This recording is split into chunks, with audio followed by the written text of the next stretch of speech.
Hey, thanks for joining me. I'm going to challenge you. Put on your thinking caps this week because this one's going to be interesting. If you know anything about the grand story of creation, you know that God created the world in perfect relational unity.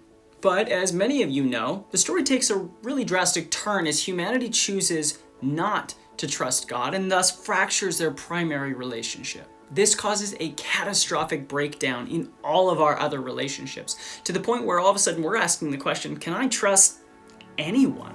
But if you remember from last week, God is all-knowing. This didn't surprise him. He saw this coming, and he always had a plan to reconcile and restore the relationship with humanity that had been damaged. But God had a few things to get in motion. First, God had to write himself into the story and become a character himself. And to do that, God would have to become human. So God chose a man named Abraham to be his great-great-great-great-great-great-great-great-great-great-great-great-grandfather. The second thing God had to do was to prepare history for his coming. And to do that, he would need a nation of people that would point, position, and prepare the world to receive the coming rescue. So God finds a man who will trust him. Abraham. If you read the story, Abraham is perfect by no means. He is just as flawed as every one of us, but he had a very interesting quality. He trusted God. And so God made Abraham a promise that through Abraham's descendant, note, it's not plural. God makes a promise to Abraham saying that through your descendant, all the nations, families, and peoples of the world would be blessed. After giving this promise to Abraham, God gives it to Abraham's son Isaac, and then also to Isaac's son Jacob. 3 times, God says that through you, I am writing myself into history so that I can bless and redeem creation. Then God does something interesting. He changes Jacob's name to Israel, which means one who wrestles with God. Then, shortly after changing Jacob's name, God tells Jacob that from him is going to be a nation who, like Jacob, will also wrestle with God. Around 400 years pass, and Jacob's descendants have now become prisoners, slaves in Egypt. Wait, 400 years? Yep, God is silent for 400 years. But God hasn't forgotten about his people. They still have a mission to complete. So he brings them out of slavery in Egypt, very miraculously, and brings them into a desert where he can prove to them his trustworthiness because Israel doesn't know him. After a little while, God calls all of Israel together at the base of a mountain and gives Israel purpose, one which, if you finish the story, you will see Israel fails at repeatedly. But God tells them they are going to be a nation of priests.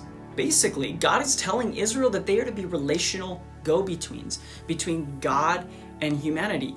Israel wasn't supposed to be about Israel. They were supposed to be a meeting place so that all the other nations around them could come and encounter the God of all creation, the God of relationship who desired to know them from the dawn of creation. But in true human form, Israel fails. Instead of trusting God, they want to be like everyone else. They want what they want, when they want it, how they want it. So what do? They take it. But God continues to work to prepare Israel to walk in their calling. He hasn't given up on them. And sometimes they actually succeed a little bit. Sometimes because of a prophet or a judge that would lead them into this great place of health as a nation. Sometimes because of a king who would do the same. But more often than not, Israel would be selfish. They would go with what they wanted instead of what God wanted.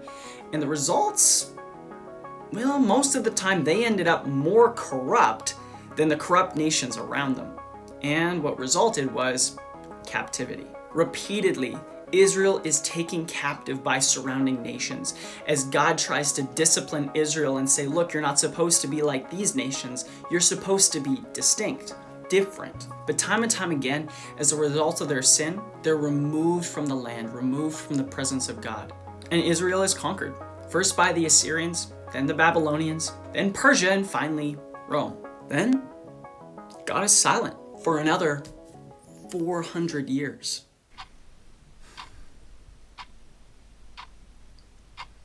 No prophets, no judges, no kings, no guidance of any kind, just political and religious oppression.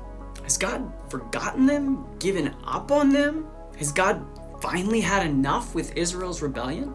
You'll have to wait till next week to find out. But for this week, I want you to look at what a prophet named Ezekiel tells Israel while they are still in captivity in Babylon. Israel has been in captivity for a long time, long enough to write multiple history books as they grapple with who are we as a nation if we're not in our own land? What is our identity? What is our purpose? Why are we here? Why are we the chosen people of God and yet God seems to abandon us? These were all questions that Israel was wrestling with. And in the midst of that wrestle, Ezekiel pens the words that you are going to read. But before you read them, let's just empathize with them for a little bit. The people of Israel had been in captivity for as long as they could remember. Their parents, their grandparents, all the stories they had heard told them about this God that was their God, that was for them, that was not against them, that loved them, that would protect them, that had done these mighty deeds to save them over their history as a nation. And yet, here they were, suffering unfathomable suffering and trauma at the hands of Babylonian oppressors. Was God still for them? If it was their own choices that had led them into captivity, as some of their prophets had said, what hope was there that they could somehow have a change of heart so that God might accept them back and bring them back into the land so that they could be a nation again and be free from oppression? If they were so bad that God forced them into exile, what hope did they have of coming back into the presence of God again? These are just a few of the questions that the people would have had as they read Ezekiel's words. So with that in mind, why don't you turn this video off, split into your groups, and discuss it. See you next week.